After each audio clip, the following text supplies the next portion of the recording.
Yohann Gillet, on le voit là, les dealers finalement qui profitent d'une faille, ils se substituent à l'État dans des quartiers en difficulté où les habitants se sentent parfois abandonnés par les pouvoirs publics. Tout à fait, ce sont des zones de non-droit. Moi, je connais bien Bagnols-sur-Cèze, c'est dans mon département, sur la circonscription de ma collègue députée Pascale Borde.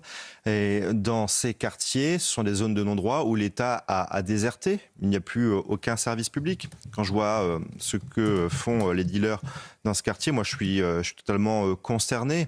Il faut aussi pointer et la responsabilité des gouvernements, mais il faut aussi pointer la responsabilité locale. Bagnols-sur-Cèze, en l'occurrence, est gérée par une municipalité qui n'a eu de cesse de fermer les yeux sur la réalité de ce qui se passait dans ces quartiers. Et je voudrais saluer, moi, le travail de ma collègue Pascale Borde, qui est implantée sur Bagnols-sur-Cèze et qui fait un travail remarquable et qui passe son temps à dénoncer justement les agissements de cette municipalité qui ferme les yeux. Mais si les dealers réagissent comme ça, c'est bel et bien parce que ils n'ont peur de rien.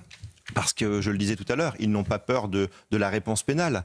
Ils n'ont pas peur de ce qui peut leur arriver. Et donc, dans ces quartiers, ils ont pris la main sur l'organisation même du quartier. Il n'y a plus de république dans ces quartiers. C'est comme à Nîmes, sur ma circonscription, où les quartiers sont totalement tenus par les dealers, par les trafiquants, et où il règne la terreur, où les habitants ont peur de sortir de chez eux. C'est ça la réalité. Donc, il faut arrêter de fermer les yeux sur ce qui se passe. Il faut avoir le courage de dire que ces quartiers sont gangrénés, sont des zones de non-droit. Et il faut aussi avoir le courage de dire que la submersion migratoire que nous vivons en France a un rôle évidemment majeur dans la délinquance et dans le narcotrafic. Le lien entre l'immigration et la délinquance ne peut pas être nié aujourd'hui, alors que certains continuent de le nier. Et on sait que dans ces quartiers en particulier, il y a un très fort taux d'immigration.